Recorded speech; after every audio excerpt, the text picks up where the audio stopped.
Forum Merdeka Barat 9, Fakta Bicara dari Lingkar Pertama. Fakta bicara dari Lingkar Pertama. Fakta bicara dari Lingkar Pertama.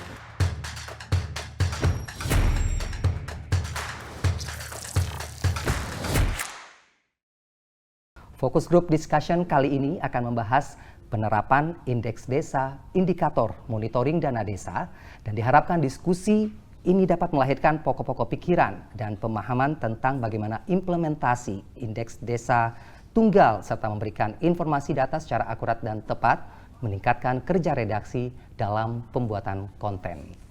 Selanjutnya izinkan saya untuk memperkenalkan kedua narasumber yang sudah hadir pada diskusi kita pada siang hari ini. Yang pertama adalah Bapak Dwi Rudi Hartoyo selaku Direktur Advokasi dan Kerjasama Desa dan Perdesaan Kementerian Desa dan PDTT. Selamat siang Bapak. Selamat siang. Baik, selanjutnya Ibu Tri Dewi Virgianti selaku Deputi Bidang Pengembangan Regional Kementerian PPN Bappenas. Selamat siang Ibu.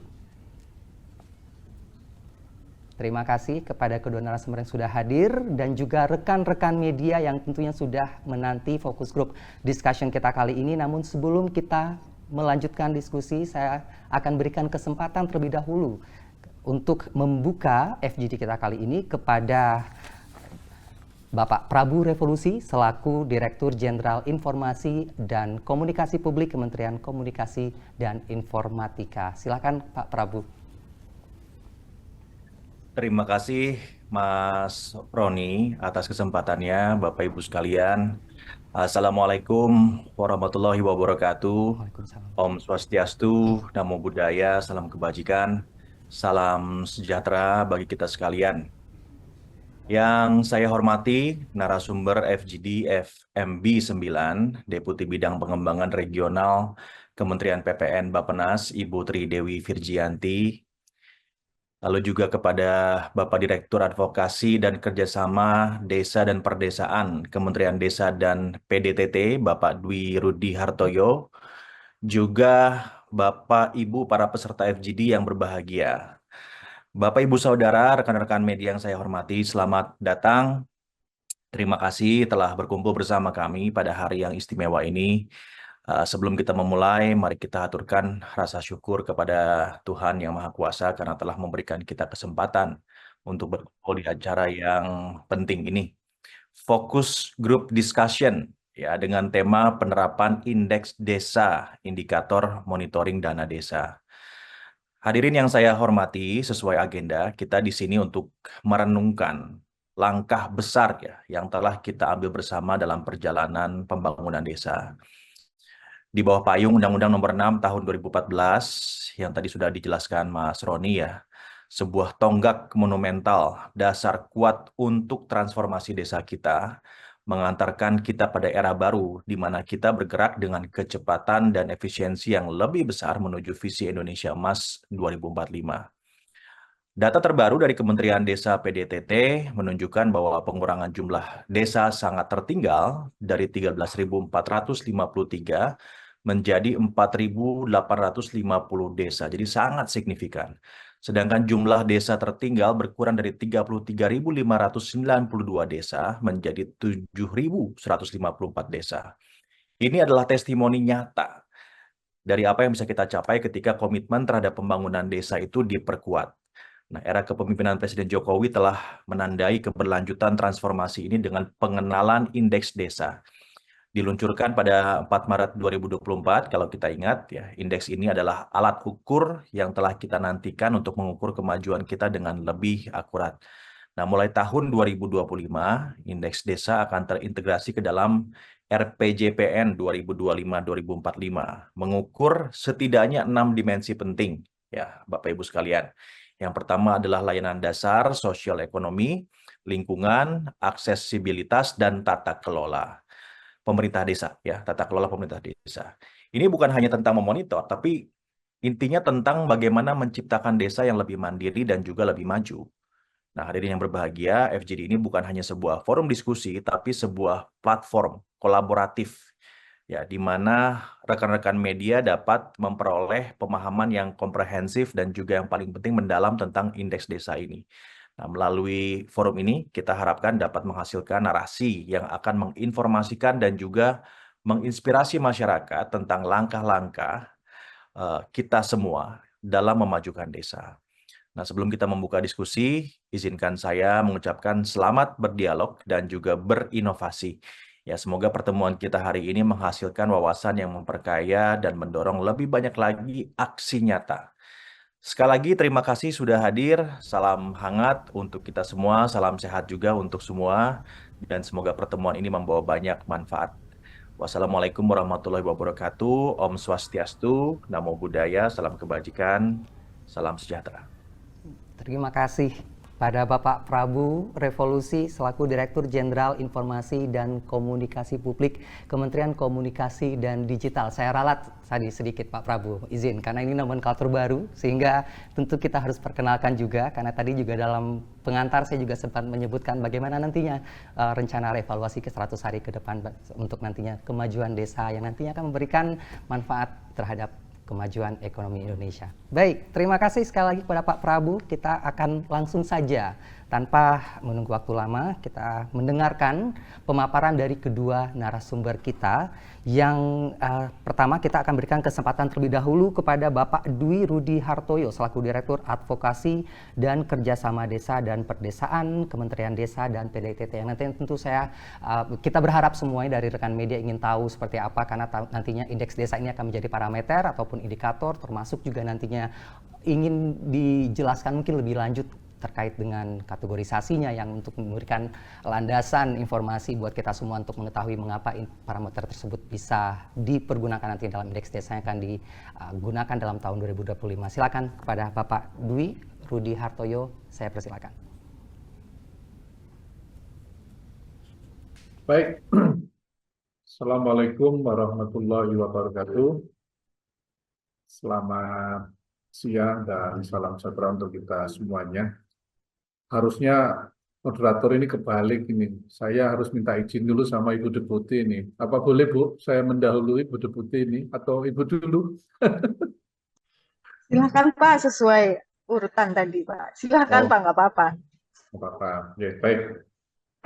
Jika diizinkan, kami akan lanjutkan. Jadi Bapak Ibu yang saya hormati, jadi sebetulnya pengantar dari Pak Prabu tadi, Pak Deputi tadi sudah mengawali informasi kita, diskusi kita hari ini.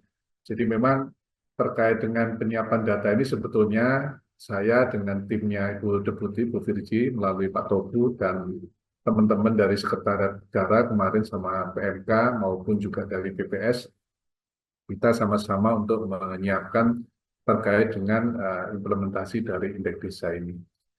Saya mungkin dibatasi sampai berapa menit untuk mengantarkan diskusi ini, Pak Moderator? 15 menit dulu. 15 saja ya? Iya. Kalau 15 nanti banyak, saya skip aja, ini materinya banyak. Jadi terus terang kita nanti akan ada namanya indeks desa membangun, dan yang kedua kita sedang menyiapkan sebetulnya indeks desa revitalisasi. Yang sebetulnya beberapa waktu yang lalu indeks desa ini atas kesepakatan dan sudah seizin Bapak Presiden kemarin sudah kita tuangkan dalam Peraturan Menteri Desa nomor 9 tahun 2024. Jadi tanggalnya menjelang Bapak Presiden berakhir dengan para menterinya. Sedikit untuk meng-highlight terkait dengan pemanfaatan dari data indeks desa membangun, karena ini kita awali dulu terkait dengan indeks desa membangun untuk mengantarkan sampai nanti Bapak Ibu kenapa muncul inisiatif lahirnya indeks desa ini. Nanti kita coba uraikan di kesempatan berikutnya.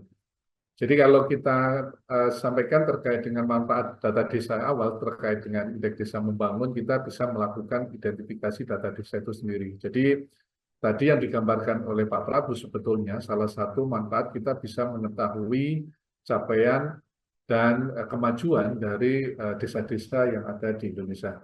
Jadi alhamdulillah tahun ini kita memiliki desa kurang lebih sekitar 75.265. Jadi 75.265 ini hanya 4 sebetulnya terakhir yang tidak bisa kita lakukan proses pengukuran karena sebab-sebab tertentu. Jadi karena memang desanya sedang ada konflik, wilayahnya sudah dikooptasi oleh tambang, dan lain sebagainya. Nah, yang kedua, sebetulnya desa-desa ini sekarang mulai banyak berbenah. Jadi pengalaman, kebetulan kami praktisi langsung di lapangan, kami dulu pernah tugas di desa maupun juga di kecamatan, jadi memang sejak 10 tahun ini, sejak lahirnya Undang-Undang 6 tahun 2014, yang sekarang sudah hampir 10 tahun, luar biasa sekali capaiannya, dan dengan melalui indeks desa membangun ini sebetulnya desa-desa ini sudah paham sebetulnya dan mengerti apakah saya ini ada perubahan apa tidak. Sehingga terkait dengan status kemajuan itu setiap tahun mereka ikuti dan mereka amati. Oleh karenanya memang inilah yang mungkin menjadi motivasi dari teman-teman ini, dan kemajuan dari pemanfaatan dari indeks desa menjadikan satu pola perilaku yang sangat berubah drastis, terutama yang ada di level desa. Jadi kami dulu kalau kami mengamati desa-desa itu untuk menyiapkan data itu sangat sulit sekali.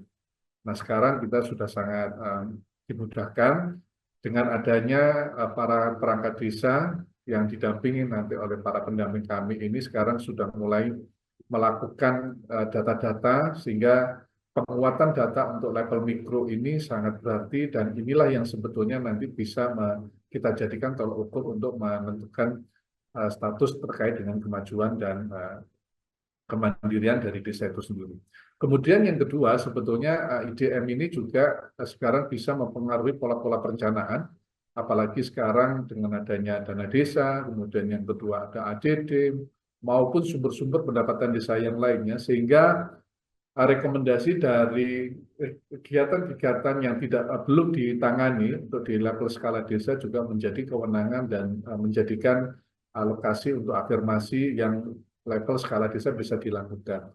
Dari sisi untuk desanya seperti itu, bagaimana yang untuk kepentingan secara nasional, sebetulnya sangat tertarik hari ini indeks desa membangun ini menjadikan tolok ukur juga bagi penyiapan untuk RPJMN kita, maupun juga di kami ada IPU yang bisa kita jadikan capaian-capaian yang ada di Kementerian Lembaga. Dan kami juga dimanfaatkan IDM ini sebagai instrumen untuk koordinasi maupun rekomendasi, afirmasi terhadap Kementerian Lembaga, sehingga diharapkan apa yang dilakukan oleh Kementerian Lembaga ini bisa tepat sasaran dan tepat guna yang sesuai dengan kondisi yang ada di desa. Kira-kira itu. Jadi alhamdulillah progres, kalau boleh kami highlight. Jadi kami ada Kepmen 400 yang baru kami terbitkan sebagai evaluasi akhir dari masa periodisasinya Bapak RPJMN yang 2020-2024 ini, di mana ada sebuah lompatan yang cukup signifikan. Jadi kalau tadi Pak Prabu baru bicara lompatannya untuk desa tertinggal, sangat tertinggal, sekarang kita menyisakan tadi ada yang 4.000 sampai dengan 6.000. Jadi kira-kira nanti baseline-nya untuk yang akan datang kita memang masih menyisakan yang 10.000 ini untuk desa-desa tertinggal. Dan umumnya memang desa-desa yang tertinggal dan sangat tertinggal ini ada di daerah-daerah Indonesia Timur, khususnya yang paling banyak itu di Papua, kemudian juga sebagian besar juga ada di NTT maupun juga ada di Sumatera. Jadi ini daerah-daerah remote yang kepulauan ya. Ini memang sangat berat sekali untuk desa-desanya itu maju dan berkembang. Mungkin karena situasi dan kondisi alam juga yang juga mempengaruhi. Dan yang berikutnya lagi adalah kita juga memberikan bagi desa-desa yang sudah mencapai yang level tinggi. Artinya mereka sudah bisa mencapai level mandiri. Makanya tematik untuk RPJMN yang akan datang kan menuju ke kemandirian. Jadi kami nanti sudah bisa memetakan baseline yang untuk desa mandiri di tahun 2025 berdasarkan hasil evaluasi IDM tahun ini. Jadi tadi disampaikan kurang lebih ada sekitar 17.203 desa sudah levelnya mandiri. Dan yang terakhir, inilah yang kami jadikan sebagai penghargaan bagi daerah-daerah sekarang sudah mulai menjadikan kemajuan desa itu bagian dari upaya-upaya untuk percepatan pembangunan yang ada di daerah. Jadi percepatan pembangunan status kemajuan ini tolak ukur juga bagi daerah untuk melakukan afirmasi di daerahnya masing-masing. Nah, ini adalah perkembangan. Jadi kami masih mengkategorikan untuk status level kemajuan dan kemandirian desa itu dari yang tertinggal dan sangat tertinggal, kemudian ada yang berkembang, kemudian maju, dan yang terakhir kita akan menuju kepada kemandirian. Jadi kalau kita sampaikan, saya sedikit meng-highlight. Jadi status ini sebetulnya kalau di Podes, memang Podes itu hanya mengenal 3, sedangkan kami statusnya ada 5. Jadi kalau kita sandingkan, kita gabung sebetulnya untuk desa yang mandirinya tetap, maju dan berkembang ini kalau kita gabung menjadi desa maju kurang lebih ada sekitar 47.595. Sedangkan yang sisanya desa tertinggal, bagian dari akumulasi jumlah dari desa tertinggal dan sangat tertinggal saat ini menyisakan sekitar 10.463. Jadi data ini sudah kami publish kemana-mana karena memang ini sudah dikeluarkan dasar hukumnya melalui Kepmen yang tadi kita sampaikan. Bapak Ibu, ini yang 4 yang tadi kami sebut, jadi kita hanya menyisakan ada 4 desa yang tidak bisa dilakukan proses pengukuran karena setiap tahun tidak melakukan proses-proses untuk pemutakhiran. Kebanyakan memang ada di Aceh karena sebab-sebab konflik ya, baik itu karena masalah keamanan dan lain sebagainya. Nah, khusus yang ada di Kabupaten Balangan, desanya ini sudah diambil alih oleh wilayah tambang. Jadi memang penduduknya dan aktivitasnya semua sudah nggak ada di lokasi. Ini sekedar rekapan untuk perbandingan. Jadi kalau kita melihat perbandingan untuk desa tahun status IDM yang 2024, kurang lebih gambarannya adalah 17.203 itu sudah mandiri. Sedangkan yang di 2023 mandirinya baru 11.456. Sedangkan yang maju untuk yang 2024 sekarang totalnya ada sekitar 23.063, sedangkan yang maju di total pada tahun 2023 sekitar 23.035, yang berkembang untuk yang di 2024 ada sekitar 24.500-an, ini berkembang di tahun 2023 kurang lebih sekitar 28.766. Memang ada satu fenomena yang menarik sebetulnya. Kenapa di level mandiri ini kok jumlahnya fantastis? Jadi kadang-kadang ini dengan biasanya orang naik tingkat itu naik level itu satu tahap di tahap di atasnya. Nah ini kemungkinan ada banyak lompatan-lompatan desa yang berkembang ini maju ke kemandiri. Ini karena mungkin ada sebab-sebab dia memiliki program-program inovatif ya, seperti kayak desa digital, apalagi ini desa-desa pariwisata yang kami amati sekarang kebanyakan desa yang punya potensi wisata ini luar biasa sekali perkembangannya, karena mungkin di dunia pariwisata ini banyak sektor dan banyak aktor juga yang terlibat dan bisa mempengaruhi perkembangan desa itu sendiri dengan ekonominya dan lain sebagainya. Ini yang fenomena yang menarik yang menurut hemat saya, kenapa kok lompatannya begitu fantastis sampai di mandiri itu sekarang 17.203 dibanding yang awalnya di tahun 2023 kurang lebih sekitar 11.000-an. Nah, sedangkan yang tertinggal dan sangat tertinggal memang ada pelambatan. Memang kalau kami melakukan afirmasi di daerah tertinggal dan sangat tertinggal ini diperlukan sumber daya yang lebih. Jadi karena apa? Ya karena biasanya karena akses-akses yang sangat sulit dan juga desa-desa yang berada di wilayah tertinggal sangat tertinggal ini umumnya memang agak memerlukan intervensi yang lebih dibanding yang statusnya maju dan apalagi sampai dengan berkembang dan lain sebagainya. Ini fakta yang menarik yang perlu saya ungkap kepada Bapak Ibu sekalian. Saya kira ini detail tidak perlu saya sampaikan. Nah, yang menariknya lagi ternyata dari pengamatan kami untuk yang ada 10 provinsi yang desa-desanya sudah tidak lagi menyandang ada desa tertinggal dan sangat tertinggal yang sekarang menyisakan 10.000 itu. Jadi yang pertama adalah dulu di tahun 2020 kita ada di Provinsi Bali, kemudian Jogja dan Bangka Belitung. Jadi ini 2020 evaluasi akhir, semua desanya sudah levelnya adalah berkembang, maju dan mandiri.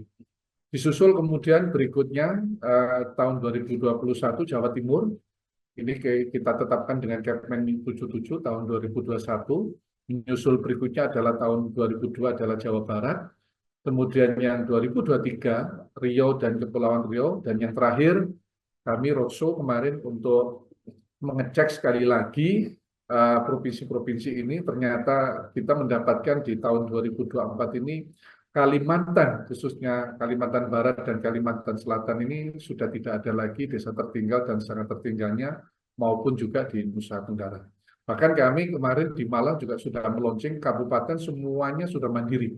Nah, ini ada yang satu lompatan yang menurut hemat kami perlu kami sampaikan. Bapak Ibu sekalian, ternyata dampak dari adanya kebijakan dana desa sangat luar biasa sekali untuk satu-satunya mendorong kemajuan, dan salah satunya adalah meningkatkan status kemandirian yang ada di desa. Menurut data kami sebetulnya salah satu yang mendorong sekarang ini kan sumber pendanaan di desa ini kan sangat longgar sekali. Jadi dana desa ini luar biasa sekali, bisa menggerakkan baik itu dari aspek-aspek untuk pembangunan maupun juga aspek-aspek yang lainnya. Jadi khususnya kalau kami potret sebetulnya di awal-awal kita sebelum adanya dana desa, kita memiliki desa tertinggal di tahun 2015 itu kurang lebih sekitar 13.453, nah sekarang tinggal menyisakan yang 4.000. Sedangkan yang tertinggal angkanya di 33.000, sekarang tinggal 6.000. Dan yang menarik lagi adalah peningkatan yang begitu signifikan sekali, khususnya yang ada di level desa mandiri.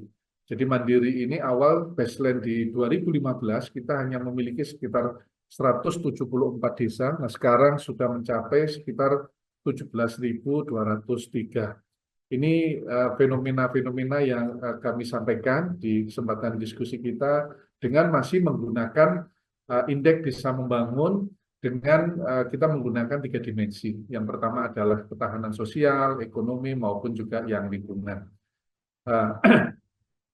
Bapak Ibu yang saya hormati, saya sedikit meng-highlight terkait dengan sebetulnya beberapa waktu yang lalu kita Pak Menteri sudah menandatangani Permendes 9 tahun 2024 tentang indeks desa. Jadi indeks desa ini sebetulnya lahir dari sebuah kebijakan yang kira-kira waktu itu tahun 2023 Bapak Presiden sebetulnya sudah wanti-wanti kita sudah harus memiliki data tunggal seperti itu. Jadi ini perintah inilah yang diterjemahkan oleh kita semuanya, bahkan mungkin kami dengan Bappenas selalu kita bersama-sama untuk menyiapkan terkait dengan data ya, indeks desa ini.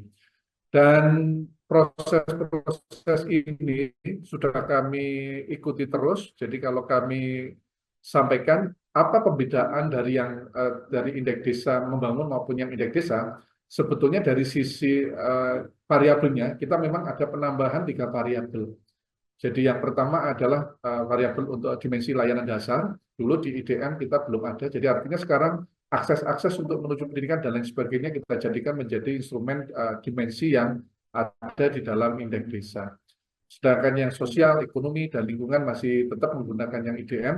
Ya, tambahan berikutnya adalah aksesibilitas, maupun sekarang kita tambahkan ada lagi dimensi yang terkait dengan tata kelola pemerintahan desa.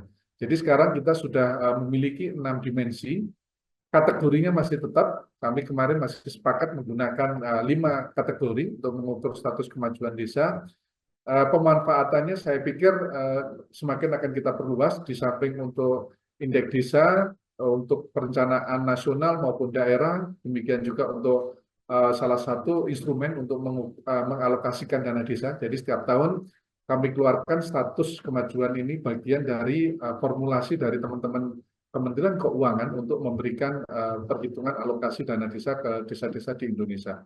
Dan yang terakhir sekarang desa-desa sudah bisa menyiapkan penyusunan kebijakan untuk level desa.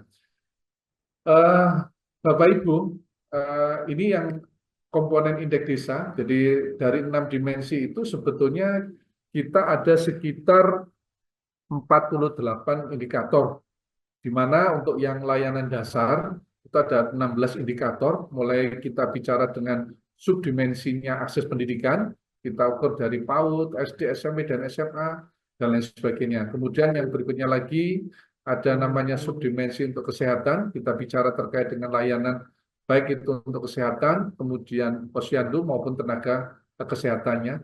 demikian juga yang untuk subdimensi yang utilitas dasar. Ini yang terkait dengan subdimensi maupun indikator yang ada di dalam layanan dasar. Sedangkan yang sosial, ekonomi, dan lingkungan masih tetap sama. Nah, yang tambahannya yang untuk aksesibilitas, kita bicara terkait dengan konektivitas, terkait dengan kondisi jalan yang ada di desa maupun penerangan utamanya. Kemudian yang kedua adalah keberadaan dari moda transportasi yang ada di desa tersebut. Dan yang terakhir kita tambahkan untuk dimensi tata kelola pemerintahan desa, kita bicara terkait dengan kelembagaan dan pelayanan desa. Jadi sekarang layanan-layanan yang diberikan, baik itu sifatnya administratif, kemudian yang kedua adalah pemanfaatan teknologi. Jadi sekarang sudah banyak desa sistem penyelenggaraan berbasis elektronik, dan juga digitalisasi dan lain sebagainya, termasuk juga pelaksanaan dari kekuatan desa adalah musyawarah desa. Dan yang terakhir, kita bicara terkait dengan tata kelola keuangan. Jadi bicara terkait dengan sumber pendapatan, baik itu yang diperoleh dari PAD desa, kemudian dana desa, maupun dari produktivitas dari aset desa itu sendiri. Nah, ini yang kemarin ditargetkan, mungkin saya skip saja. Ini adalah proses-proses untuk pekerjaan dari indeks desa. Jadi ini kita sudah awali sejak tahun 2023. Prosesnya sangat luas, artinya sudah kita ukur dari panjangnya pembahasan ditambah dengan luasnya formulasi-formulasi yang melengkapi dari penyiapan dari indeks desa tersendiri. Baik, ini adalah proses-proses kami uji. Mohon izin Bu Deputi, ini ada Pak Togu dengan saya. Saya yakinkan betul kalau saya sekarang apa yang disebut dengan desa sebagai sumber data mikro betul-betul dilakukan. Jadi ini kami kemarin uji petik bersama di salah satu desa ujung kulonnya sana ya, di daerah Ciletuh.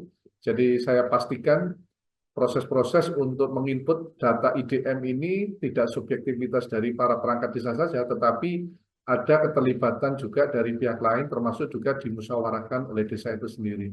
Dan hasilnya sekarang sudah bisa kita sampaikan, kita publikasikan dengan dikeluarkannya Kepmen yang tadi kami sampaikan. Ini proses-prosesnya seperti ini, Bapak Ibu sekalian, untuk kami menyiapkan regulasinya maupun teknis-teknis pendataannya. Nah, karena sekarang sudah ada penuangan, jadi peraturan Menteri Desa nomor 9 ini mirip rasa perpres, kira-kira seperti itu. Mudah-mudahan tahun depan dengan dorongan dari Bu Deputi, mohon izin, kalau kami mencoba mengusulkan ya kita tarik perpres saja supaya nanti ini semua pihak nyaman di dalam melakukan pendataan. Kami sedikit memberikan sedikit pandangan terkait dengan Permen Desa ini. Jadi yang pertama di dalam Permen Desa ini nanti akan ada yang namanya bulan pendataan di desa, Ibu. Jadi kebiasaan yang sudah dilakukan pada waktu kita mulai melakukan pendataan IDM ini kami patenkan sekalian. Jadi nanti akan ada bulan pendataan supaya nanti semua kementerian lembaga kalau memang mau melakukan minta data ke desa itu diharapkan pada bulan tersebut. Mana bulan itu? Ya bulan Mei sampai dengan bulan Juni. Jadi ini kenapa berdasarkan pengalaman kemarin kalau dilakukan pendataan di bulan yang berbeda, takutnya nanti datanya sudah bergeser. Ini pengalaman, apalagi mengukur data-data yang sifatnya dinamis seperti mengukur manusia yang bergerak. Kalau aset sih jarang ya, tetapi kalau mengukur manusia yang bergerak ini kan mulai dari pendidikan, kesehatan, jumlah anak sekolah dan lain sebagainya, tenaga kesehatan ini kan selalu dinamis. Jadi kalau dilakukan pada waktu yang berbeda, pasti nanti datanya akan berbeda. Demikian juga untuk menyeragam kan terkait dengan mengisi data itu kalau tidak sama persepsinya, takutnya nanti bisa beda. Kemarin kita contohkan ada PAUD, kalau menurut versinya teman-teman di pemerintah desa, sebetulnya PAUD itu adalah PAUD yang dibentuk oleh pemerintah desa. Sedangkan PAUD sendiri sebetulnya juga bisa diinisiasi oleh masyarakat desa. Nah, yang model-model seperti ini maksud saya yang nanti kita akan coba satukan pemahaman, sehingga pada saatnya nanti kita melakukan proses pemutakhiran data untuk indeks desa, karena nanti ini setiap tahun dijalankan, kita akan mendapatkan baseline data yang semuanya sama. Dan yang kedua adalah kekuatannya, datanya nanti harus dimusyawarahkan. Nah, musyawarah ini bagian dari pola-pola untuk verifikasi dan validasi untuk yang dilakukan teman-teman di desa. Dan yang kedua adalah inputting ini tidak hanya didominasi oleh pemerintah desa, tetapi nanti kita akan melibatkan ada fasilitatornya, namanya pendamping, ditambah nanti ada unsur-unsur dari lembaga desa yang nanti menjadi pelengkap sehingga nanti betul-betul desa ini mengeluarkan data sudah sepersetujuan dari pihak-pihak yang tadi kami coba sampaikan. Ini highlight semacam yang kami perlu tonjolkan di dalam Permen 7 ini, Permen 9 ini.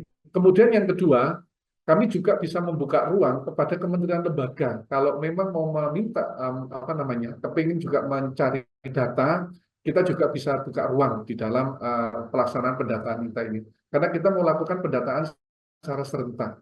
Teknisnya kemarin yang kita coba lakukan terkait dengan desa-desa yang kepingin diukur berdasarkan desa iklim dan lain sebagainya.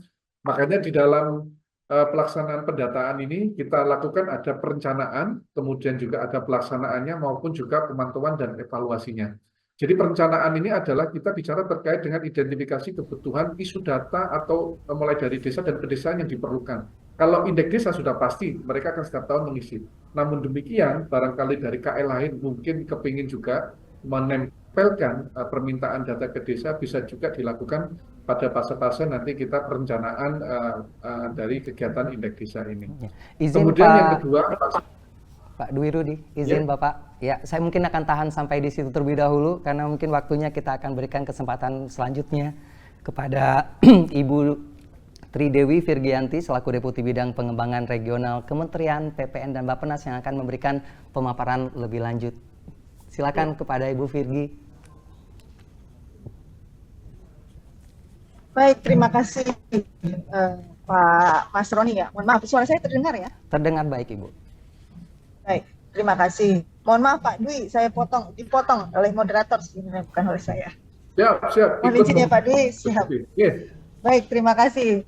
Assalamualaikum warahmatullahi wabarakatuh. Selamat Waalaikumsalam. siang, salam sejahtera, salam sehat buat kita semua yang saya hormati. Pak Dwi, tadi ada Pak Dirjen, mudah-mudahan masih ada, dan juga tentu saja Bapak Ibu rekan media dan moderator yang saya banggakan. Terima kasih atas kesempatannya. Seperti di dalam undangan dan TOR, kami tadi sebenarnya sudah semua di-cover oleh Pak Dwi maupun Pak Dirjen ini. Jadi mungkin kami hanya menambahkan highlight sedikit. Jadi kenapa indeks desa ini tadi latar belakang menjadi satu indeks tunggal? Tadi sudah disinggung juga oleh Pak Dwi. Kalau di TOR kami, Bappenas kan akan menjelaskan ini, kemudian nanti SDG dan juga penerapannya ke depan. Nah, tadi seperti disampaikan Pak Dwi, kita punya dua indeks waktu itu sebelum 2024 ini ya. Jadi Maret kan kita luncurkan. Sebelum itu tuh kita selalu setiap tahun punya dua indeks. RPJMN bilangnya indeks desa berdasarkan data PODES, bilangnya ABC data desa mandirinya sekian dan sekian dan sekian. Kemudian Kemendes punya indeks desa membangun menggunakan data dari desa yang dikumpulkan oleh Kemendes dengan pendamping desa lah, dengan mekanisme tertentu. Ini selalu ada perbedaan terus dalam mengukur kemajuan desa. Nah, artinya ya, bisa kan kita mengukur selalu dengan dua penilaian. Akhirnya memang diarahkan untuk harus ada indeks yang satu, indeks tunggal untuk mengukur pencapaian pembangunan desa. Nah, sebenarnya itu sudah disampaikan pada 2019, tapi ternyata tidak mudah juga untuk melakukan sinergi kedua di indeks ini. Karena dua-duanya ini punya kelebihan dan kekurangan masing-masing. Kalau boleh saya sampaikan, indeks desa ini dilakukan PODES yang RPJMN ini dikumpulkan berdasarkan data PODES yang dilakukan oleh BPS. BPS kita tahu punya kapasitas yang cukup dalam mengumpulkan data. Statistik pasti kaidah-kaidahnya sudah dijaga dengan baik. Itu yang keunggulan lah dari PODES. Sayangnya kekurangannya adalah PODES hingga saat ini belum bisa dikumpulkan setiap tahun. Masih 3 tahun sekali, karena mungkin keterbatasan penganggaran, resources, dan besarnya data yang harus dikumpulkan, dan juga mungkin tata kelola yang belum benar-benar dibangun. Nah, di sisi lain, Kemendes tadi dengan desa membangun ini sudah punya data yang setiap tahun diperbaharui. Jadi ini data bisa terus tiap tahun. Tapi ya tadi, yang dikhawatirkan dengan indeks desa membangun salah satunya adalah aspek pengukurannya yang masih terbatas pada 3 aspek tadi, sosial, ekonomi, lingkungan.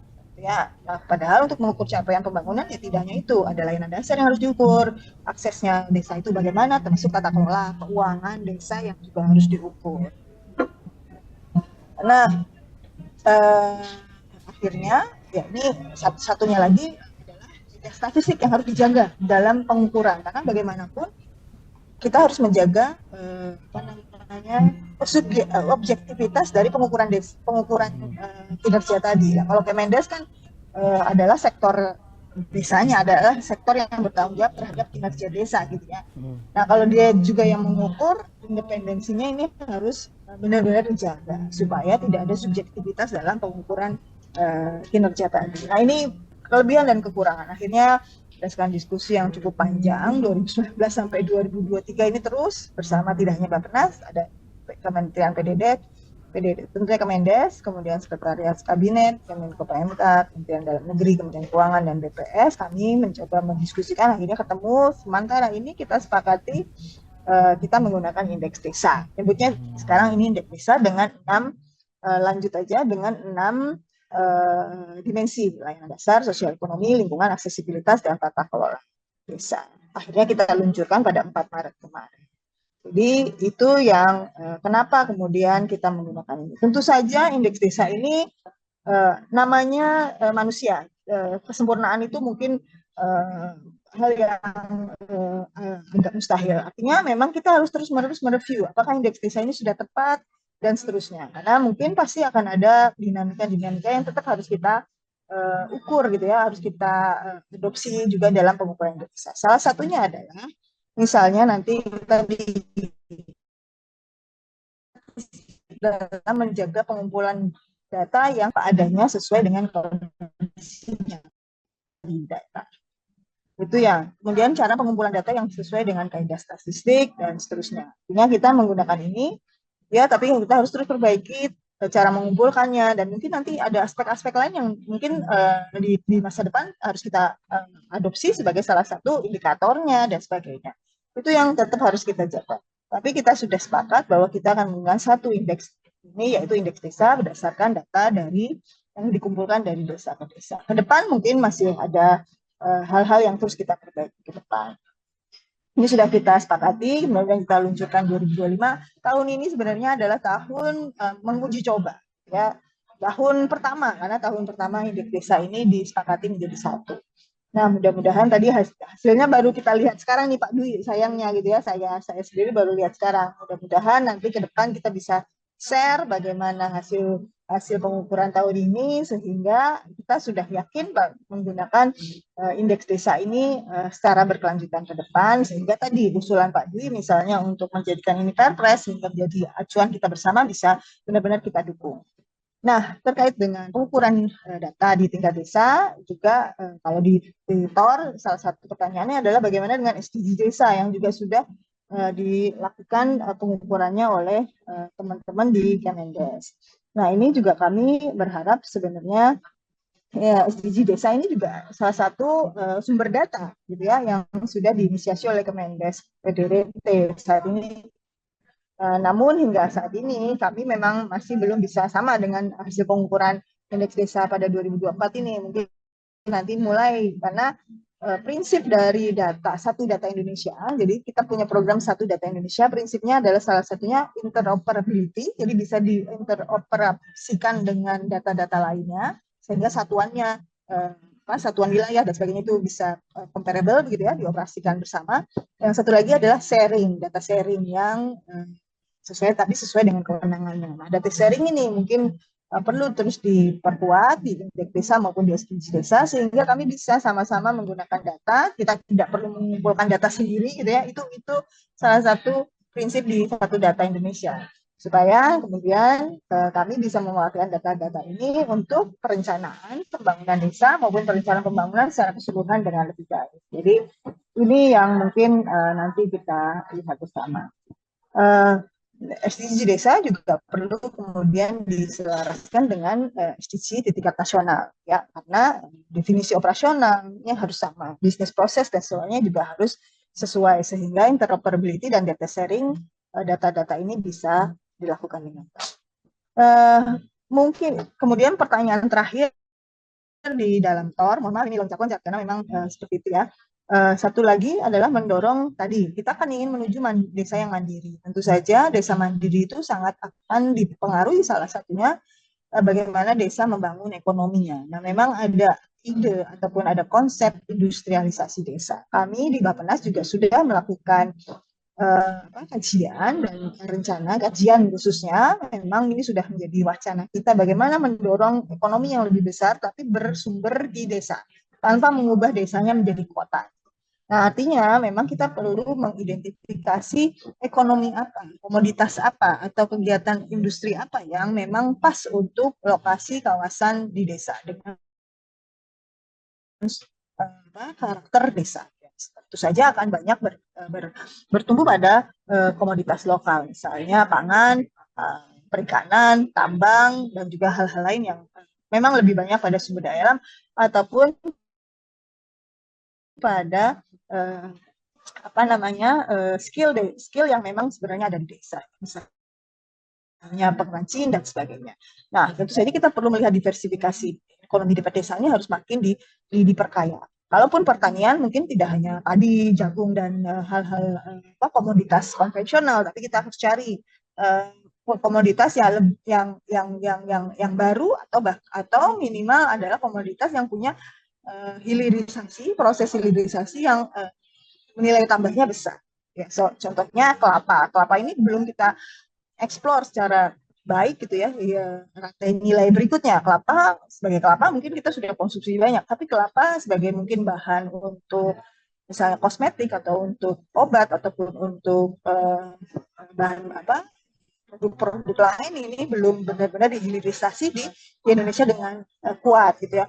Kelapa sawit juga demikian dan seterusnya, jadi diversifikasi. Bahkan mungkin kemarin saya baru lihat perikanan ikan gabus gitu di beberapa desa ini dikelola, kemudian dibangun pabrik. Memang kebetulan di situ ada swasta yang mau bantu gitu ya, membangun pabrik berdasarkan komoditas ikan gabus yang ada di desa. Ikan gabus itu diambil albumin, yang albumin itu menjadi obat gitu ya. Jadi diversifikasi ekonomi pedesaan harus dikembangkan. Nah, sayangnya sumber daya dan tenaga kerja di desa itu kan tersebar. Artinya memang tidak bisa satu desa satu industri, tapi harus menyatu gitu ya, pendekatan kewilayahan baik lingkungan kawasan, kecamatan ataupun bahkan mungkin kabupaten, tapi tetap berdasarkan input dari desa-desa tersebut tanpa mengubah mereka menjadi kawasan perkotaan ataupun kawasan industri yang terlalu masif. Jadi ini yang perlu dipikirkan sehingga kita kemudian bisa membangun desa tanpa mengubah karakter desa tadi. Jadi pooling knowledge tenaga kerja harus dipikirkan bagaimana urutannya dan bagaimana pencapaian skala ekonomi termasuk rantai pasok dan nilai, termasuk meningkatkan produktivitas dari tenaga kerja maupun proses industri yang ada di desa. Nah, tentu saja ke depan ini masih harus kita perkuat. Database komoditas misalnya, potensi ekonomi lokal dan sebagainya harus dikembangkan. Bagaimana kawasan juga komoditas kawasan, komunitas desa, potensinya, bagaimana lembaga, bagaimana staker, bagaimana ini budaya kolaborasi dan sebagainya bisa didorong. Dan kami sangat optimis bahwa indeks desa juga dapat digunakan sebagai data untuk memetakan potensi tadi di desa. Jadi ini mungkin juga nanti kalau indeks desa saat ini masih belum benar-benar bisa mengukur itu, mungkin indeks desa juga perlu kita terus tadi review dan kita perbaiki sampai benar-benar bisa menggambarkan menggambarkan potensi termasuk potensi desa maupun capaian desa kinerja pembangunan yang ada di desa. Demikian mungkin sedikit saja. Terima kasih. Assalamualaikum warahmatullahi wabarakatuh. Wabarakatuh. Terima kasih Bu Virgi. Tadi menarik, saya mencatat beberapa poin. Ibu tadi menjelaskan terkait dengan plus minusnya juga Ibu ya. Mengapa dari yang sebelumnya indeks yang digunakan, kemudian kemunculan adanya indeks desa ini ternyata menjadi menyempurnakan yang tadinya untuk menjaga objektivitas, termasuk juga bagaimana nanti data ini bisa menjadi sesuatu yang bersifat interoperabilitas yang dengan data sharing yang dengan mudah untuk bisa diukur atau dijadikan parameter untuk bagaimana membangun lebih baik lagi. Dan tentunya ini juga masih bersifat dinamis. Tadi Bu mengatakan bahwa akan ada review, progres ataupun nanti perkembangan yang terjadi di lapangan yang mungkinnya akan bisa menjadi menambah memajukan lagi indikasi-indikasi yang akan digunakan di dalam indeks desa. Menarik, kita akan langsung saja berikan kesempatan kepada rekan-rekan media. Saya melihat sudah banyak sekali pertanyaan di dalam kolom chat ini, tetapi saya akan berikan kesempatan terlebih dahulu satu penanya yang ingin menanyakan langsung kepada kedua narasumber. Saya persilakan untuk raise hand. Baik, sudah ada. Saya lihat rekan Irawan dari Akurat, silakan, dipersilakan. Assalamualaikum warahmatullahi wabarakatuh. Waalaikumsalam. Bapak, Ibu, salam sejahtera, salam sehat. Terima kasih Mas Roni sebelumnya. Ya, tadi cukup panjang, cukup lebar Pak yang kami tangkap dari hasil yang sudah dilakukan oleh Kementerian Mendes dan Bappenas. Cuma ada beberapa hal, khususnya terkait dengan pelibatan sebenarnya Pak di sini. Kalau tadi saya juga sudah menangkap variabel-variabel atau indikator monitoring, sudah disampaikan juga bahwasanya komponen indeks desa transformasi itu terbagi dalam beberapa variabel, dimensi, layanan lingkungan, sosial, aksesibilitas, kalau saya tidak salah mencatat ya Pak, ekonomi dan tata kelola pemerintahan desa. Nah, kalau saya boleh memberikan gambaran Pak, intro di sini, kalau kita bicara grassroots, perpolitikan di tingkat akar rumput nih cukup sensitif Pak. Belajar dari data-data yang ada di lapangan. Kita kalau melihat, makanya tadi saya tanya kenapa terkait dengan pelibatan unsur-unsur masyarakat di bawah itu seperti apa, yang nantinya mungkin Bapak Ibu bisa menjawab. Bahwasanya ini hal penting ya kalau menurut kami, masyarakat ini bisa dilibatkan langsung dalam rangka pengumpulan data itu sendiri. Nah, ini tadi belum disampaikan mungkin ya, atau saya yang belum menangkap sejauh mana nih Pak masyarakat bawah dilibatkan dalam hal ini. Nah, ini konsepnya seperti apa Pak? Kalau kita bicara indikator monitoring desa ini kan panjang, kalau kita sampai ya minimal untuk pemerintahan Kim yang saat ini Pak. Kalau saya atau kami ini banyak harapan bahwasanya beberapa kali datang ke kementerian, pelibatan anak muda sudah ada gitu.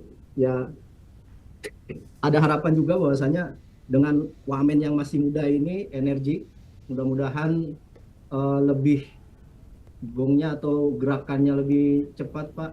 Banyak harapan-harapan masyarakat di sana Pak.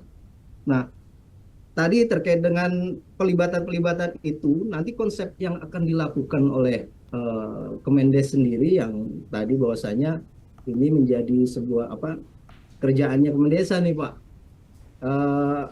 valid atau tidaknya sebuah data itu yang didapat seperti apa? Karena pengalaman saya kebetulan zaman dari saya kuliah Pak, saya lama jadi surveyor juga, turun ke lapangan, masuk gang keluar gang, ngobrol dengan banyak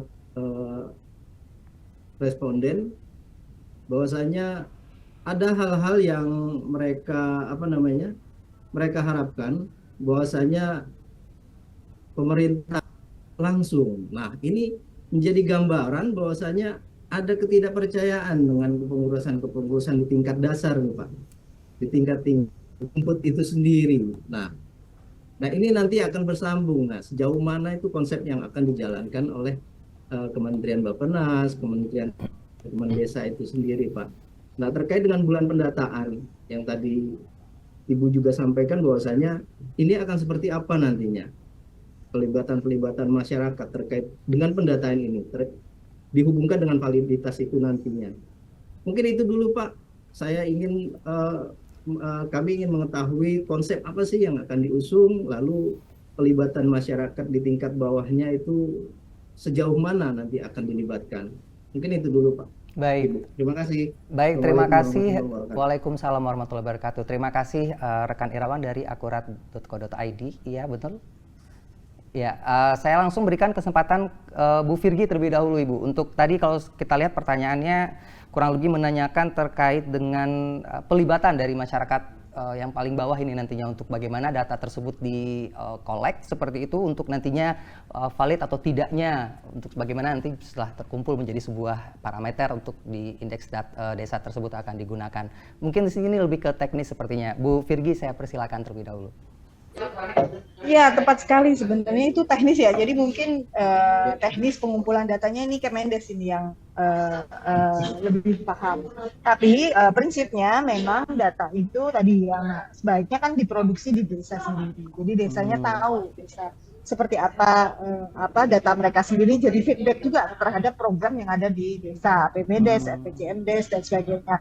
Nah, tentu saja data dari sini memang keterlibatan masyarakat penting ya, karena data itu juga datang dari masyarakat juga. Misalnya berapa anak sekolah, kan tetap ketika didata oleh pendamping desa ataupun aparat desa tetap harus dicek kembali bahwa data itu tepat, ya. Misalnya ada yang tidak terdata atau data yang salah dan seterusnya bisa dikoreksi oleh masyarakat. Itu prinsipnya ya. Data itu kan harus bisa dibalikan menjadi informasi kepada masyarakat supaya dapat dikoreksi. Apalagi ini di tingkat desa yang cukup kecil ya, masyarakat kan saling mengenal harusnya ya, biasanya cukup mengenal lah kondisi desanya. Jadi ketika ada data yang tidak tepat itu juga bisa menjadi koreksi ketika data itu benar-benar cukup terbuka, transparan dalam pengumpulan maupun penyajian informasinya, sehingga data yang akan disampaikan pada akhirnya adalah data yang sudah tepat. Nah, tapi teknisnya tentu saja Pak Dwi yang lebih tahu bagaimana keterlibatan masyarakat dalam pengumpulan data. Demikian mungkin. Terima kasih. Baik, terima kasih Bu Virgi. Pak Dwi, teknisnya seperti apa Bapak? Kalau tadi mungkin Bu Virgi mengatakan itu kan produk dari desa itu sendiri yang tentunya dari masyarakatnya yang akan nantinya mengumpulkan data tersebut sehingga mereka yang paling mengerti dengan keunikan dari kekuatan-kekuatan yang ada di desanya. Nah, teknis di lapangannya seperti apa kalau biasanya Bapak melihat kalau dari yang dikumpulkan oleh Kementerian Pedesaan, Kementerian Desa dan PDTT selama ini untuk di lapangannya langsung seperti apa Pak? Ya, pertama begini, inilah yang mau saya sosialisasikan kemana-mana, karena kami juga pernah jadi pelaku soalnya di desa. Pertama, bahwa setiap orang yang datang, saya mungkin Ibu Deputi, kalau ke desa pasti tanyanya dulu ke pemerintah desa. Itu dulu kuncinya satu. Sehingga memang rujukan pertama orang minta data pasti ke pemerintah desa. Nah, pemerintah desa ini punya sistem, dia ada kepala desa, ada perangkat desanya. Nah, perangkat desa ini kan dibagi-bagi. Nah, setiap hari aktivitas mereka pasti akan melakukan ke kemasyarakatan dan lain sebagainya, ada kadusnya dan lain sebagainya. Sehingga sebetulnya proses-proses untuk data itu sebetulnya dari proses-proses para penyelenggaraan pemerintahan sebetulnya sudah bisa diperoleh data itu sendiri. Kira-kira begitu. Tetapi untuk independensinya, supaya nanti ini tidak ada subjektivitas pemerintah, kami menyusun desain dalam permen ini adalah perlu dibentuk tim pendataan. Jadi yang pertama pasti kepala desa dan perangkat desa, kemudian kami punya pendamping. Pendamping ini jam terbangnya sudah sangat tinggi karena mereka ini memang pekerjaannya setiap tahunnya mendata, tetapi mereka tidak kita izinkan untuk melakukan inputting data. Ini levelnya adalah pemerintah. Kemudian ada pengawasnya. Pengawasnya ini adalah Badan Permusyawaratan Desa itu. Nah, jadi kalau enumerator, ini mohon maaf ini bukan mau membandingkan. Kalau saya pernah ikut mengamati Reksosek itu data petugas datang yang ditanyakan pasti kepala desa, perangkat desa kan atau masyarakat. Kalau ini dia itu selain nanti dia itu sumber data, juga dia sendiri yang nanti akan melakukan proses input ke dalam sistem. Nah, bagaimana cara supaya ini data independen? Nah, itulah yang kami sebut dengan yang di musyawarah tadi itu. Makanya kemarin di Ciletuh waktu di Sukabumi sengaja saya taruh yang paling miskin sebetulnya desanya. Kalau desa-desa yang di kelurahan dekat-dekat kota kan sudah maju. Coba lihat praktek untuk klarifikasi data. Bagaimana contoh ketika ada pertanyaan berapa jumlah bidan desa, kan kira-kira begitu nih di pertanyaan kuesioner yang jumlahnya 2000 sekian itu. pasti mereka akan bertanya kepada bidan desanya dulu untuk mengklarifikasi. Karena sebetulnya bidan desa itu kan kalau hari-hari kan pasti komunikasi dengan pemerintah desa, khususnya Kaur-Kesra dan lain sebagainya. Nah, ketika nanti ini ada pertanyaan di kuesioner itu jumlah bidan desanya seperti ini, dari petugas pasti nanti akan menanyakan, mengkonfirmasi kembali. Tolong kami ini ada pertanyaan seperti ini, apakah jumlahnya sama dengan yang di bidan desa? Begitu itu sudah sama dalam sebuah musyawarah. Jadi nanti akan ada musyawarah tersendiri, ini bukan musdes ya, tapi musyawarah tersendiri untuk mengklarifikasi dari pemerintah ini kepada kelompok masyarakat. Kalau tadi pertanyaannya kepada bidan desa, berarti nanti larinya kepada bidan desa setempat. Kemudian tenaga kesehatan juga, kan ada tenaga kesehatan yang ada di desa. Demikian juga nanti kepada masyarakat. Masyarakat itu siapa? Kepada RT, RW, kan semua diundang dalam sebuah musyawarah tadi itu. Sehingga output data ini disepakati, kira-kira begitu. Makanya kami mengusulkan, jadi kalau ini bulannya sama, pendataannya sama. Kalau nanti ada pendataan dari pihak lain yang mau memanfaatkan bulan pendataan ini, momentum inilah yang kita gunakan supaya datanya semua sama. Itu maksud saya. Makanya mohon izin tadi kami mendorong semuanya di bulan pendataan ini, siapapun, KL manapun, ayo. Tetapi yang indeks desa tetap jalan, karena ini kan rutinitas nanti. Dengan 2.500-an sekian kepada desa itu seperti itu. Jadi pelibatan masyarakat nanti akan nampak pada saat nanti di musyawarah tadi itu. Nah, bagaimana untuk mengukur kevalitan dan kesuksesan dari para petugas? Jangan ragu, kami ada namanya sosialisasi, ada buku panduan. Jadi sebelum kami melakukan pendataan, Januari, Februari itu kita gunakan untuk sosialisasi buku panduan dulu kepada petugas-petugas tadi. Siapa? Yang utama adalah kepala desa dan perangkat desanya, ditambah dari pendamping kami. Jadi pendamping ini sebetulnya yang nanti tugasnya untuk mendampingi tim independen yang nanti selalu mendampingi bersama-sama dengan pemerintah desa ini untuk melakukan pendataan. Begitu sosialisasi terkait dengan panduan tentang juknis maupun teknis-teknis yang lainnya sudah dilaksanakan, baru nanti launchingnya itu bulan Maret ini mereka melakukan pendataan secara serentak. Mereka suruh turun. Apakah teknisnya nanti ini mereka jalan dulu, subjeknya dulu dikumpulkan semuanya, atau nanti terakhir yang pastinya harus ada musyawarah di desa tadi itu. Nah, itulah salah satu keterlibatan warga di situ. Kalau ada pertanyaan-pertanyaan tentang jumlah RT, jumlah RW-nya, warga yang miskin, dan sebagainya dikonfirmasi pada saat dimusyawarahkan tadi itu. Nah, mudah-mudahan data ini satu data, Ibu, maksud saya. Jadi tidak ada lagi nanti yang versi lain-lain, maksud saya begitu. Sehingga, hasil musyawarah ini dituangkan dalam sebuah dokumen. Nah, di sini petugas operatornya, kenapa tidak saya melibatkan 3 pihak? Jadi nanti petugas inputnya itu adalah sekretaris desanya. Tetapi yang menandatangani terkait dengan keabsahan data hasil musyawarah itu adalah dari fasilitasi pendamping desa ditambah dengan badan musyawarah desa ini. Dari hasil musyawarah yang sudah mengumpulkan tokoh-tokoh masyarakat yang ada di desa tersebut. Mudah-mudahan ini makanya waktunya hampir 3 bulan. Jadi kalau dilaksanakan sebulan di desa, apa ya tidak valid, kira-kira begitu pertanyaannya. Dan kami Januari, Februari itu sudah sosialisasi menggebu-gebu ini ceritanya begitu. Nah, begitu sudah selesai, angka semua sudah diperoleh dalam sebuah instrumen di isian di Excel itu, baru kemudian setelah disepakati, baru ada namanya proses penginputan ke dalam sistem. Jadi data ini nanti terintegrasi. Mulai sistem ini juga satu nanti ada di desa semua sudah ada, dan ini kan sudah dilakukan 10 tahun yang lalu juga sudah dilakukan, ke sini semakin kita sempurnakan. Makanya kemarin waktu data hilang PDN, Pusat Data Nasional hilang, data kami pernah hilang Ibu, yang kemarin IDM, tapi saya sebulan diperintahkan Pak Menteri sudah bisa saya selesaikan. Itu kelebihannya Kemenkes di situ. Jadi saya sosialisasi, kita minta pendukung jajaran kami yang 35.000 pendamping untuk sama-sama dengan pemerintah desa memulihkan kembali. Alhamdulillah kita yang IDM meskipun datanya sudah hilang kemarin sudah kita bisa pulihkan kembali. Nah, mudah-mudahan nanti ke depan ini akan ada database. Kemarin ada yang ada database-nya, ada yang tidak, karena mereka kebanyakan setelah selesai musyawarah itu menginput melalui sistem. Tetapi kami meminta harus ada database-nya. Jadi nanti setiap tahun ada database yang dimiliki oleh desa, bagian dari catatan manual yang hasil pendataan dari indeks desa. Ini tidak hanya indeks desa yang wajib, tetapi bisa dimungkinkan KL lain bisa nempel pada saat bulan pendataan tersebut.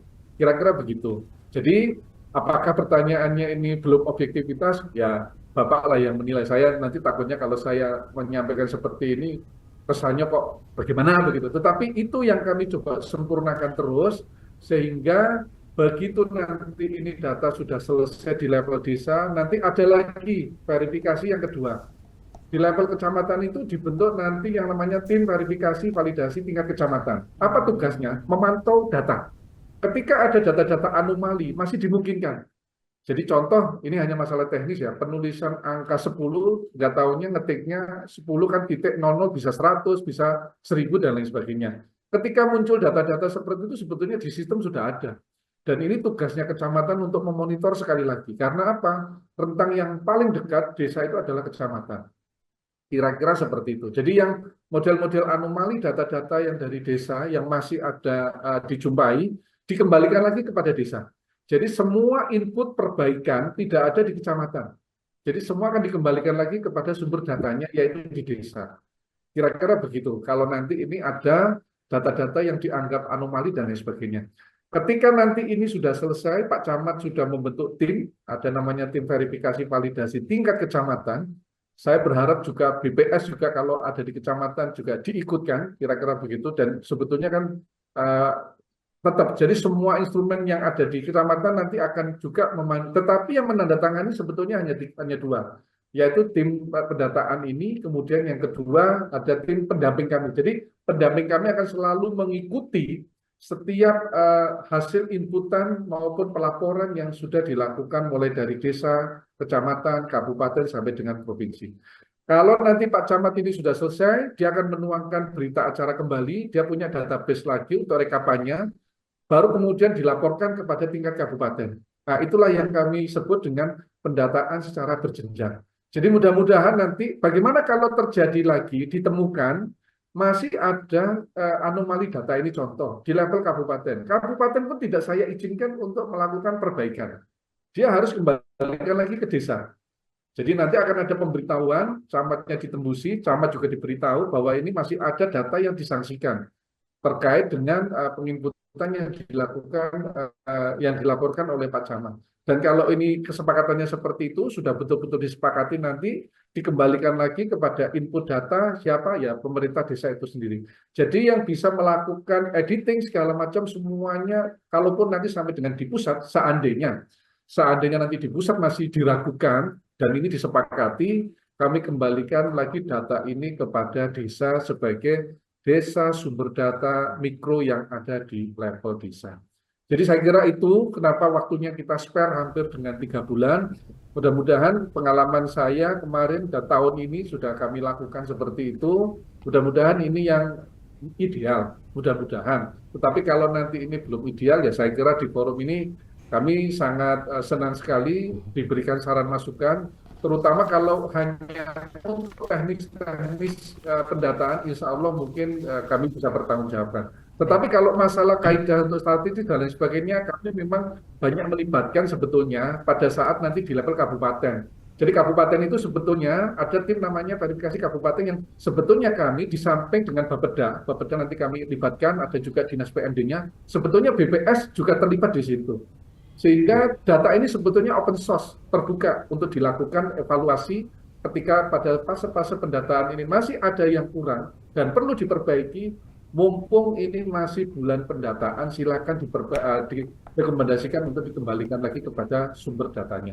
Saya kira begitu, Bapak, untuk terkait dengan teknis pelaksanaan pendataan nantinya. Baik, terima kasih Pak Dwi. Tadi kita sudah mendengarkan bahwa memang sebenarnya ada jenjang ataupun juga tata laksana sebenarnya yang dilakukan di lapangan sendiri oleh Kemendes PDTT dari sosialisasi, panduan, verifikasi, hingga nantinya validasi yang kalaupun ada anomali akan dikembalikan lagi ke desa. Kita menuju ke pertanyaan yang ada di dalam kolom chat, tetapi saya mungkin tidak akan bacakan semuanya. Saya akan kurasi beberapa yang tadi kalau saya lihat dari pertanyaan dari industri.co.id. Sebenarnya 1, 2, dan 3 sudah dijawab oleh Bu Virgi tadi dalam pemaparan terkait dengan industrialisasi pedesaan. Tadi juga disebutkan pemetaan potensi pedesaan dengan menggunakan diversifikasi. Betul Ibu? Tadi sudah ada dijelaskan seperti itu. Sehingga saya tidak perlu menanyakan lagi. Kemudian berikutnya dari Saudara Ricardo, Indonews.id. Dana desa yang digelontorkan dari pusat selama 10 tahun terakhir cukup besar, namun pembangunan belum begitu signifikan. Hal ini terutama terpotret di desa yang ada di wilayah timur Indonesia. Pertanyaan, bagaimana evaluasi dan strategi pemerintah pusat dalam hal ini Kementerian Desa dalam rangka mengoptimalkan penggunaan dan pengelolaan dana desa sehingga konsep besar membangun Indonesia dari desa dapat tercapai di tahun-tahun ke depan. Mungkin pertanyaan ini ditujukan kepada Kementerian Desa. Saya kembali ke Pak Dwi terlebih dahulu untuk nantinya mungkin Bu Virgi bisa melengkapi setelahnya. Ya, langsung dijawab ini. Silakan Bapak. Ya, pertama begini Pak, kelebihannya dari kita melakukan pendataan indeks desa membangun maupun nantinya indeks desa ya. Jadi sebetulnya pertanyaan-pertanyaan yang diberikan dalam variabel ini sebetulnya adalah rekomendasi dalam bentuk program atau aktivitas kegiatan yang harus dilakukan oleh desa. Ini contoh, ketika ada pertanyaan, apakah desa sudah memiliki PAUD? Ketika dia menjawab iya, berarti dia sudah punya. Tetapi kalau dia tidak menjawab tidak, berarti sebetulnya nanti di dalam rekom akan muncul bahwa sepanjang ini masih skala kewenangannya desa, nanti direkomendasikan bahwa tahun berikutnya diharapkan ini sudah harus bisa dipenuhi dengan menggunakan APBD desa. Padahal di dalam APBD desa itu kan juga ada dana desa dan lain sebagainya. Sehingga sebetulnya setiap tahun kalau nanti rekomendasi kami ini pertanyaannya dijawab betul, ada rekomendasi yang diberikan kepada desa. Sepanjang nanti ini menjadi kewenangannya desa, silakan dilakukan pemenuhan dengan menggunakan APBD desanya.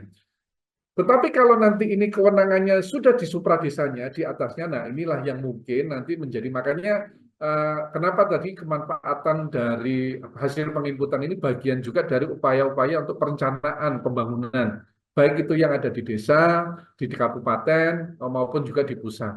Jadi nanti ketika ada pertanyaan-pertanyaan yang sifatnya belum terjawab dan itu menjadi levelingnya desa, silakan dipenuhi. Tetapi kalau menjadi kewajibannya supradesa, mulai kabupaten, provinsi sampai dengan kementerian lembaga, itu menjadi usulan-usulan yang bisa dilakukan di dalam musyawarah perencanaan nantinya. Kira-kira begitu. Nah, yang kedua, ini memang kadang-kadang begini Pak. Kadang-kadang desa ini kan masih sebetulnya di dalam yang saya contohkan kan dana desa sebetulnya. Dana desa itu sebetulnya dibuka ruang untuk desa melakukan pembiayaan dengan sumber pendanaannya dari dana desa, terutama yang di luar yang earmark ya, yang wajib. Karena dana desa itu kan sebetulnya ada program-program prioritas pemerintah yang langsung berdampak kepada desa dan itu harus digunakan oleh desa, tetapi menggunakan dana desa. Jadi contohnya apa? Menyangkut masalah BLT, kemudian yang kedua penyediaan yang untuk program ketahanan pangan, apalagi nanti ini linear dengan kebijakan Bapak Presiden yang baru, ketahanan pangan level desa. Kemudian yang ketiga memang desa diberikan operasionalisasinya cuma 3%. Nah, selebihnya yang kekurangannya itulah yang sebetulnya nanti menjadi kewenangannya desa. Sehingga kami berharap dari rekomendasi hasil indeks desa IDM ini maupun nanti indeks desa sebetulnya itulah yang bisa ditangani untuk desa.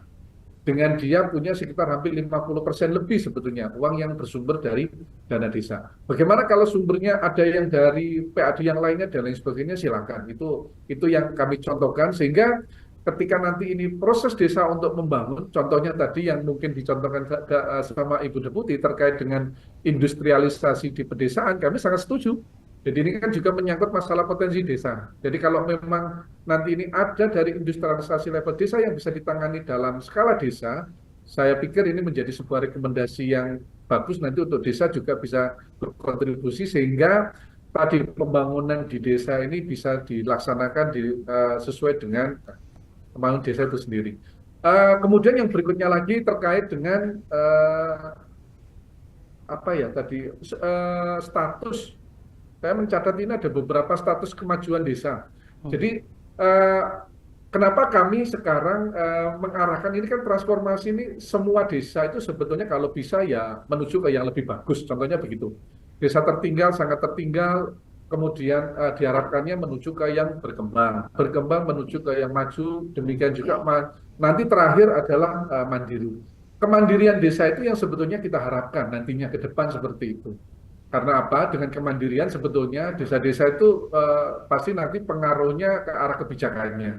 Kemudian yang kedua, kemandirian ini sebetulnya desa sudah mulai dituntut untuk bisa mandiri. Artinya dia harus punya inovasi sendiri untuk bisa mengembangkan desanya itu sendiri. Kalau desa-desa yang mandiri treatmentnya pasti juga nanti akan berbeda lagi dengan desa-desa yang masih kategorinya tertinggal dan sangat tertinggal. Intervensi terhadap perbaikan untuk desa yang tertinggal dan yang sangat tertinggal pasti membutuhkan sumber daya dan sumber keuangan yang lebih dibanding yang mandiri.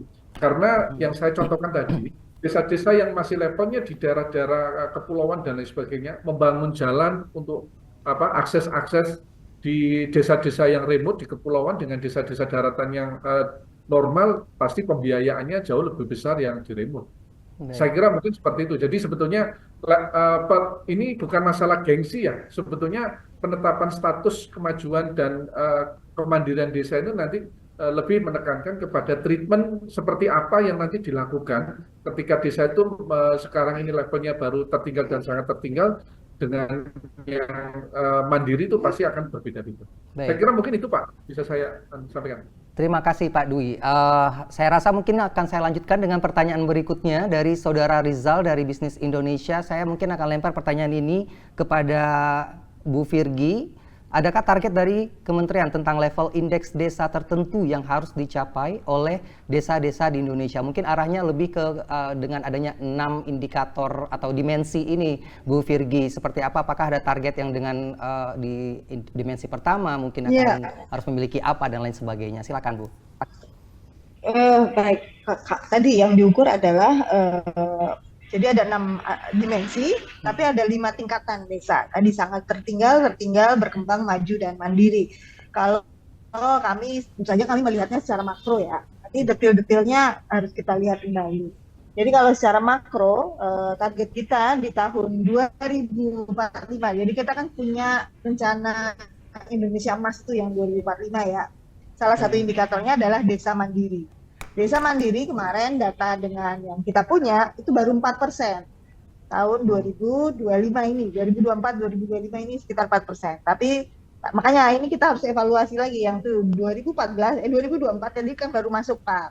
Kami baru melihat ini gitu ya Pak. Dwi tadi menyampaikan sudah melonjak menjadi 17.000 desa. Artinya kalau 17.000 desa dari 75.000 sekian desa itu kan sudah lebih dari 20% ya Pak Dwi ya?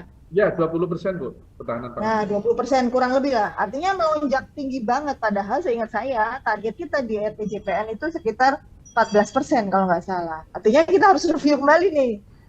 Artinya target tadi. Jadi, ultimate goal kita sebenarnya adalah desa mandiri. Di desa itu mampu, tadi dari 6 dimensi ini benar-benar mampu layanan dasarnya sesuai standar, sosial tadi kondisi sosialnya sesuai standar juga, ekonominya juga meningkat gitu ya, lingkungannya baik, aksesibilitasnya baik juga gitu ya, punya akses yang baik, kemudian tata kelola keuangan daerahnya transparan, akuntabel dan seterusnya, tata kelolanya juga baik, tidak ada konflik, tidak ada korupsi dan sebagainya. Itu ukurannya yang detail tadi sudah Pak. Sebenarnya Pak Dwi udah dan mendetilkan tadi di uraian dari masing-masing dimensi pengukuran indeks desa. Ultimate goal kita semua menjadi mandiri. Kalau mandiri kita harapkan ya desa sudah mampu, meskipun mungkin nanti masih tetap ada transfer dana desa, tapi mereka mampu mengelola itu dengan lebih baik, bahkan lebih besar lagi pendanaan di desa dengan pendapatan asli desa bisa ditingkatkan, kemandirian desa di hal-hal lain juga harus ditingkatkan. Nah, itu mungkin jadi goalnya, tapi memang detailnya tadi. Nah, ke depan mungkin ukuran ini akan terus berubah. Misalnya infrastruktur dasar, layanan dasar. Sekarang ini layanan dasar kita ukur tadi sekolah dan sebagainya. Jumlah sekolah sudah ada belum? Tapi mungkin nanti makin ke depan tentang kualitasnya yang kita ukur. Itu juga mungkin berubah kita cara mengukur kemandirian kan.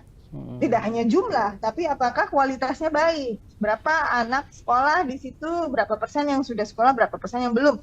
Dan tingkat kualitas tadi, umpamanya yang diukur, nanti kita bisa cari cara ngukurnya. Misalnya nilai rata-rata sekolah, atau lama rata-rata sekolah, harapan hidup, angka harapan hidup masyarakat. Kalau sehat kan makin tinggi gitu kan. Nah itu makin dalam. Makanya tadi saya bilang bukan berarti saat ini indeks desa ini tidak tepat, tapi sudah tepat pada kondisi sekarang. Nanti ke depan ketika kita makin maju, ukuran itu mungkin berubah, makin naik kelas lah kalau boleh dibilang gitu ya.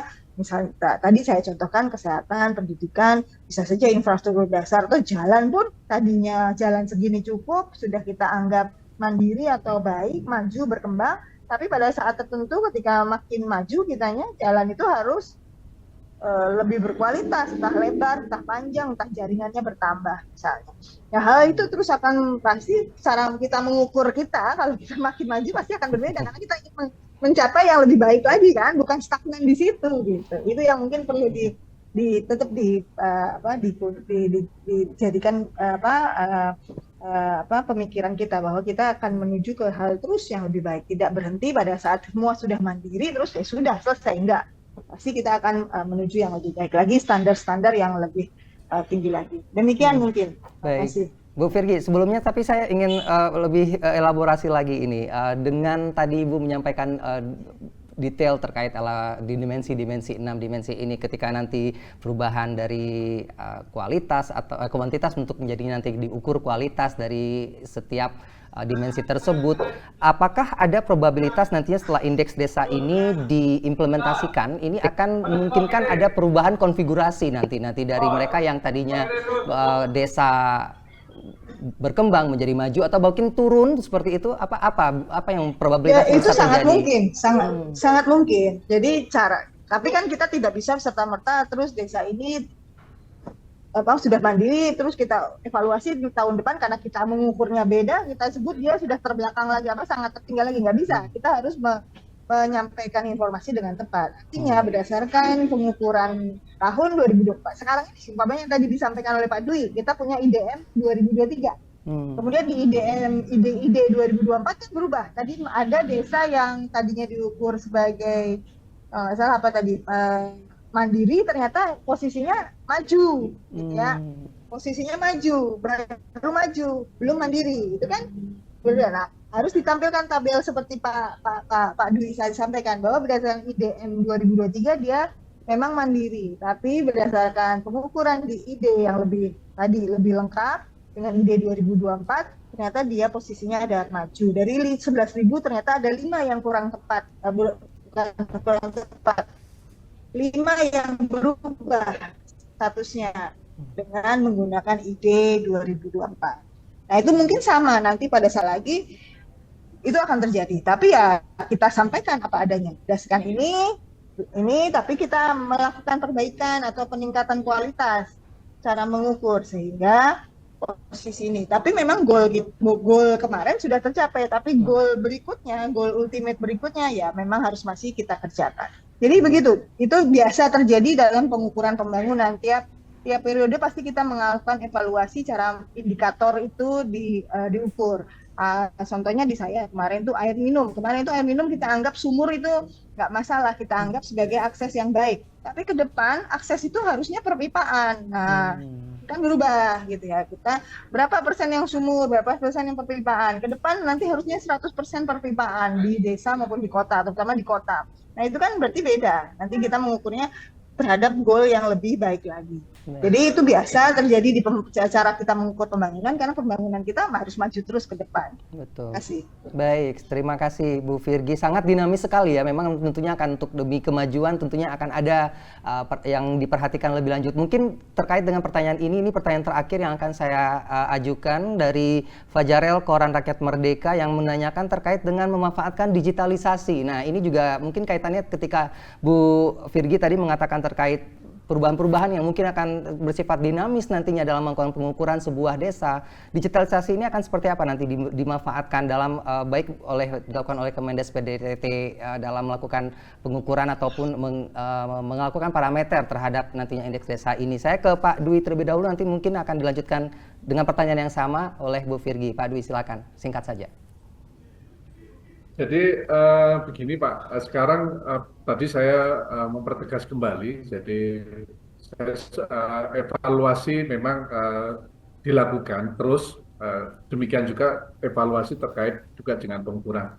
Nah, kaitannya dengan masalah untuk pemanfaatan digitalisasi, ini kan sekarang kita kan pendataan ini kan juga berbasis juga tentang digital juga ya. Kita kan juga memanfaatkan teknologi untuk bisa mengukur. Jadi kevalitan data ini bagi kami sekarang dengan didukung dengan kemajuan pemanfaatan teknologi juga sangat membantu. Dan yang kedua, keakuratan terkait dengan data-data ini juga bisa kita pertanggungjawabkan. Sehingga tadi tidak ada kesan lagi hasil-hasil pendataan dengan fakta di lapangan. Kadang-kadang itu bisa bias. Jadi mengukur datanya bagus, ternyata kok lapangannya kok tidak sama ya. Itu mudah-mudahan untuk mengurangi bias-bias seperti itu. Dan yang kedua sebetulnya kaitannya dengan tadi sedikit flashback yang penjelasannya Ibu Deputi, manakala memang terjadi untuk penurunan status, kami memang perlu melakukan uji ulang. Jadi artinya kita verifikasi kembali. Apakah ini kesalahan atau memang ada sebab-sebab yang lainnya? Atau trennya datanya nanti seperti apa, evaluasi itu menjadi sangat urgent. Nah, kalau ini ditopang dengan format teknologi digital yang kan mungkin meminimais yang tadi sebab-sebab yang tadi disampaikan. Nah, memang kami di dalam Permen Desa yang baru ini, Ibu, mohon izin sekaligus saya sampaikan. Jadi kami tetap membuat fixed season untuk yang desa-desa sudah levelnya mandiri, diharapkan nanti bisa tahan ini sampai dengan 2 tahun. Jadi kalau nanti 2 tahun dia ada kestabilan, berarti mungkin cara menghitung kita, formula kita yang sudah kita tetapkan ini mendekati arah sempurna, kira-kira begitu. Tetapi tidak menutup kemungkinan juga terjadi perubahan-perubahan. Nah, perubahannya itu yang paling relevan, kalau orang yang mandiri kan cenderung stabil ya, karena sudah mencapai untuk yang level tinggi. Sedangkan yang bisa terjadi adanya perubahan-perubahan itu dimungkinkan yang level bawah untuk naik ke atas. Nah, jadi saya kira itu Pak terkait dengan pemanfaatannya digitalisasi itu memang kita lakukan itu dalam rangka untuk itu juga. Baik, terima kasih Pak Dwi. Saya langsung kepada Bu Virgi, seperti apa kalau Ibu melihat nantinya digitalisasi ini juga makin akan memperkuat nantinya bagaimana indeks desa ini akan diimplementasikan?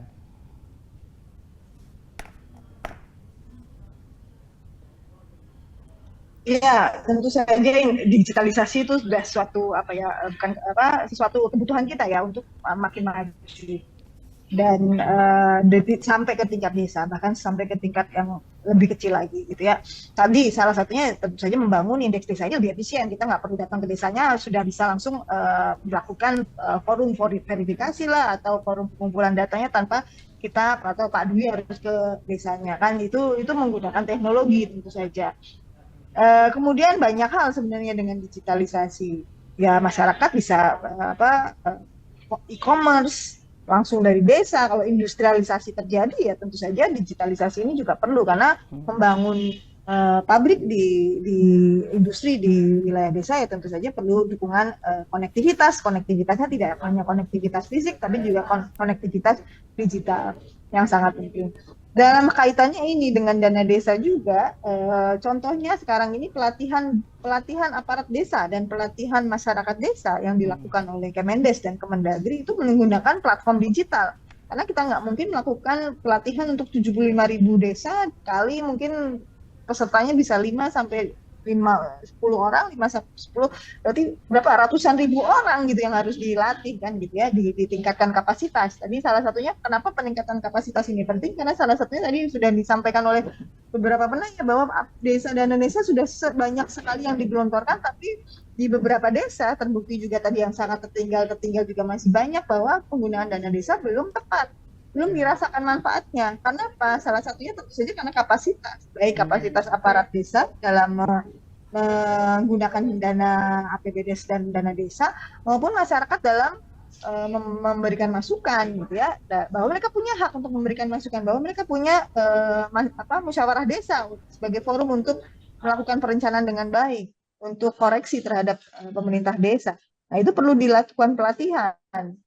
Itu cara itu saja menggunakan platform digital yang paling efektif, karena paling efisien ya, karena biayanya tidak terlalu besar, waktunya juga bisa lebih cepat dan bisa dilakukan lebih sering, jadi termasuk pemantauan. Jadi platform digitalisasi itu memang sangat kita perlukan untuk memajukan terus pembangunan di seluruh pelosok Indonesia. Demikian mungkin. Baik, terima kasih Bu Virgi, dan tadi jawaban Bu Virgi sekaligus juga menjadi akhir dari diskusi kita pada siang hari ini. Namun sebelumnya, izinkan saya menanyakan kepada kedua narasumber terlebih dahulu untuk apakah bersedia pernyataan dalam FGD ini dikutip oleh rekan-rekan media, mengingat diskusi ini merupakan diskusi tertutup. Ya, baik. Ini menjadi lampu hijau. Silakan. Terima kasih Bu Virgi dan juga Pak Dwi. Terima kasih rekan-rekan media yang hadir pada siang hari ini dapat mengutip diskusi kita pada siang hari ini untuk dijadikan bahan konten pemberitaan yang nantinya terkait dengan harapan kita indeks desa ini akan diimplementasikan dan nantinya akan menjadi kemajuan Indonesia ke depan.